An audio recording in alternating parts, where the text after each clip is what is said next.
sir আজি যদি মোক আপুনি 20 মিনিট সময় দিয়ে নাই নাই আপুনি তো আগতে গভৰ্ণৰ স্পিচতে কৈ দিলে 6 শিডিউলটো তেতিয়াহলে স্যাৰ 3 মিনিট জনজাতীয় সমস্যাটো সমাধানৰ এটা ৰাস্তা চাইছন কিনি দি দিয়ক স্যাৰ মই আপোনাৰ অবজাৰভেচন চাইছন শৰ্টলি স্যাৰ 3 মিনিটত স্যাৰ প্ৰথম কথা হ'ল যে মই প্ৰথমতে বিটিআৰৰ পৰা আহোঁ স্যাৰ আজি যিখন আমাৰ ৰাজ্যপালৰ ভাষণ হ'ল তাত শংকৰদেৱৰ নাম উল্লেখ কৰা হৈছে কামাখ্যাৰ নাম উল্লেখ কৰা হৈছে খুব ভাল কথা কিন্তু মই ভাবোঁ যে আজিৰ ৰাজ্যপালৰ ভাষণটো যিহেতু ইয়াত হৈছে আমাৰ বডুফা উপেন্দ্ৰনাথ ব্ৰহ্মৰ নামটো স্মৰণ হ'ব লাগে এইটো মোৰ পিনৰ পৰা আপোনালোকৰ প্ৰতি সদনৰ প্ৰতি মোৰ এইটো বিনম্ৰ অনুৰোধ এতিয়া আমি দেখিছোঁ যে বিটিআৰটো যদি সঁচাকৈ ভালকৈ কাৰ্যকৰী হ'ব লাগে তেতিয়াহ'লে ফাণ্ড পজিশ্যনটো বাঢ়িব লাগে এতিয়া দেখা গৈছিলে যে 2020-21 চনত যেতিয়া হাগ্ৰামা মহিলাৰ লাষ্ট আছিলে তেতিয়া বিটিআৰৰ বাজেট আছিলে 680 কোটি টকা ষ্টেট গভৰ্ণমেণ্টৰ পৰা এছঅ'পিটি যিটো 680 কোটি টকা সেইটোৰ পৰা প্ৰত্যেক বছৰে 10%কে যদি বাঢ়ি যাবলৈ হয় 2025-26 চনত আচলতে আজিৰ দিনটোত বিটিআৰৰ কাৰণে বাজেট হ'ব লাগিছিলে 1095 কোটি টকা কিন্তু ষ্টেট গভৰ্ণমেণ্টে এইটো কমাই 800 কোটি টকা কৰিছে গতিকে মই মুখ্যমন্ত্ৰী ডাঙৰীয়াত উপস্থিত আছে মই মুখ্যমন্ত্ৰী ডাঙৰীয়াক অনুৰোধ জনাইছোঁ যে আৰু 295 কোটি টকা বিটিআৰক দিয়াৰ ব্যৱস্থা গ্ৰহণ কৰিব লাগে ঠিক তেনেকৈ মই ভাবোঁ যে ডিমা হাছাও অট'নমাছ কাউন্সিল আৰু কাৰ্বি অট'নমাছ কাউন্সিলৰ ক্ষেত্ৰতো 10%কে বঢ়োৱাৰ যিটো নিয়ম সেই অনুসৰি ডিমা হাছাও অট'নমাছ কাউন্সিল আৰু আপোনাৰ কাৰ্বি অট'নমাছ কাউন্সিলকো ফাণ্ডটো এছঅ'পিডি বা ষ্টেটৰ পৰা দিয়া ফাণ্ডটো অলপ বঢ়াব লাগে এইটো দুৰ্ভাগ্যজনক কথা যে এবাৰ চেণ্ট্ৰেল গভৰ্ণমেণ্টৰ ফাণ্ডটো বিটিআৰৰ ক্ষেত্ৰত কমাই দিছে মই আশা কৰোঁ আমাৰ ষ্টেট গভৰ্ণমেণ্টে চেণ্ট্ৰেল গভৰ্ণমেণ্টক এইটো বঢ়াবৰ কাৰণে অনুৰোধ কৰিব এতিয়া মই আপোনালোকক ক'ব খুজিম যে আচলতে বিটিআৰ যিখন চুক্তি হ'ল মই 6 শিডিউল গোটেইটোলৈ যোৱাৰ আগত বিটিআৰ চুক্তিখনত সৰ্বমুঠ চৰকাৰে কৈছিলে যে 79টা আমি কাম বিটিআৰৰ কাৰণে কৰি দিম 79টা কাম কৰি দিম অলপ আগতে মই মুখ্যমন্ত্ৰী ডাঙৰীয়াৰ লগত কথা পাতিছিলোঁ তেতিয়া তেখেতে ক'লে যে অকল এটাহে কাম বাকী আছে গোটেইখিনি কৰিলোঁ মই দেখিলোঁ যে গোটেইখিনি মই নিজে ইয়াতে একদম ধুনীয়াকৈ বনাই আনিছোঁ ৰিচাৰ্চ কৰি সব মানুহৰ লগত কথা বাৰ্তা পাতি যে আচলতে বিটিআৰৰ চুক্তিত 2020 চনত 27 জানুৱাৰী তাৰিখৰ দিনে যে 79টা কামৰ প্ৰতিশ্ৰুতি দিয়া হৈছিলে তাৰ কেৱল 24টা কামহে এতিয়ালৈকে কৰা হৈছে অৰ্থাৎ 30.37% কাম কৰা হৈছে আৰু বেছিভাগ কামেই এতিয়ালৈকে কৰা নাই মই ভাবোঁ যে অসম চুক্তিৰ নিচিনাকৈ আকৌ বিটিআৰ চুক্তি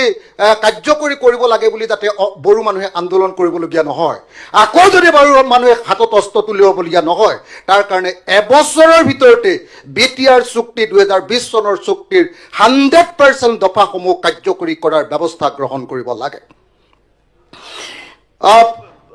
এতিয়া যদি মই কওঁ এটা বা দুটা যদি উদাহৰণ দি দিওঁ মুখ্যমন্ত্ৰী ডাঙৰীয়াই নিজে গম পাব ইয়াত আছিলে অল্টাৰেশ্যন অফ এৰিয়া বিটিএডিৰ অল্টাৰেশ্যন এৰিয়াত কৈছিলে যে inclusion of villages having majority tribal population কৈছিলে যে তেনেকুৱা গাঁও আছে মই জনামতে 1100খন এতিয়ালৈকে তেনেকুৱা ট্ৰাইবেল গাঁও ইয়াত অন্তৰ্ভুক্ত কৰিছে মাত্ৰ 60খন exclusion of villages having majority non tribal population যিবিলাক নন ট্ৰাইবেল পপুলেশ্যন যাত 51তকৈ কম ট্ৰাইবেল মানুহ আছে সেইবিলাকক বিটিআৰৰ পৰা কটাৰ কথা আছিলে তাৰ এখনো গাঁও এতিয়ালৈকে কটা নাই সেইটো কটাৰ ব্যৱস্থা কৰিব লাগে তাৰপাছত বিটিএডিৰ আপোনাৰ কনষ্টিটুৱেঞ্চি 40টাৰ পৰা 60টা কৰাৰ কথা আছিলে 125 যিটো এমেণ্ডমেণ্ট আছে তাত নিশ্চয় এইটো আহিব ইয়াৰ আগৰ আমাৰ ভাৰতৰ কেন্দ্ৰীয় চৰকাৰ লোকসভা আৰু ৰাজ্যসভাত যিটো 125 যিটো এমেণ্ডমেণ্ট বিল আছে তাত এইটো সংখ্যা বিটিআৰৰ কথাটো উল্লেখ নাই এইবাৰ নিশ্চয় সোমাব নেক্সট ছিজনত মই আশা কৰোঁ যে এই এমেণ্ডমেণ্টত 40টাৰ পৰা 60টা বিটিআৰৰ চিট আপোনাৰ 40 চিটটো 60টাৰ পৰা 80টা নহয় 40টাৰ পৰা 60টা কৰাৰ ব্যৱস্থা গ্ৰহণ কৰিব লাগে এই তিনিটাই কাম কৰা নাই এই তিনিটাৰ ভিতৰত মই দেখুৱালোঁ যে এটাৰ সামান্য অংশ এটা 1100খন গাঁৱৰ ভিতৰত মাত্ৰ 60খন গাঁও এতিয়ালৈকে অন্তৰ্ভুক্ত কৰিছে তাৰপাছত যদি চাওঁ যে review of power and function of BTC তাত 90টা যিটো হেৰি দিয়াৰ কথা আছিলে সেইবিলাকো এতিয়ালৈকে কাৰ্যকৰী হোৱা নাই আনহাতে ভাৰতৰ সংবিধানত মানে কি হ'ল এতিয়া কি আটাইতকৈ ডাঙৰ প্ৰব্লেমটো হ'ল বিটিআৰ বা যিকোনো 6 শিডিউল এৰিয়া কাৰ্বি আংলঙে হওক বা ডিমা হাছাও আটাইতকৈ ডাঙৰ প্ৰব্লেমটো হ'ল যে যিটো পইচা আহে কেন্দ্ৰীয় চৰকাৰৰ পৰা অহা পইচাটো আকৌ ৰাজ্য চৰকাৰলৈ আহে ৰাজ্য চৰকাৰে কেইদিনমান তাতে উমনি দিয়ে তাৰপিছত আকৌ বহুদিনৰ মূৰতে এই আমাৰ বিটিআৰলৈ পঠিয়াই দিয়ে বা কাৰ্বি আংলঙলৈ পঠিয়াই দিয়ে সেইটো ডাইৰেক্টলি দিবৰ কাৰণে 125ত যিটো সংশোধনী আনিব খোজা হৈছে সেই সংশোধনীটো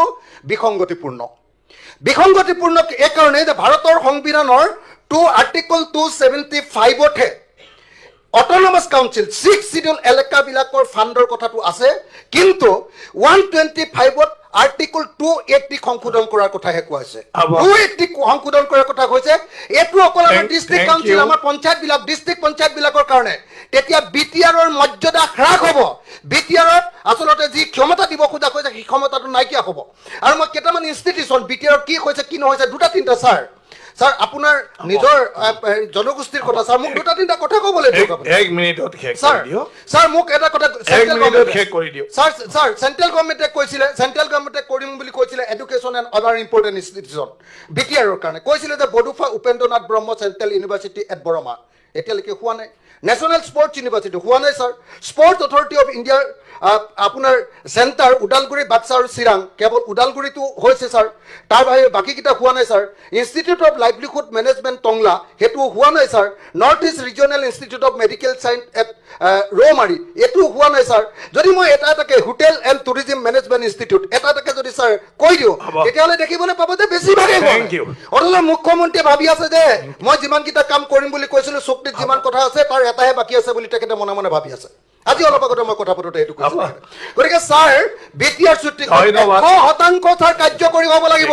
নহ'লে আকৌ ইয়াত কিন্তু অস্ত্ৰৰ জনজননী হ'ব স্যাৰ সেইটো আমি নিবিচাৰোঁ স্যাৰ সেইকাৰণে 100% স্যাৰ 100% স্যাৰ ইয়াত না তাৰ কাৰণে আলোচনা কৰিছে আপোনাৰ সাজেশন সেইকাৰণে 100% আপোনাৰ সাজেশনটো দিয়ক কৰিব লাগে স্যাৰ অসমত পুৰা 100% কৰি কৰাৰ ব্যৱস্থা সাজেশন চাবমিট কৰিলে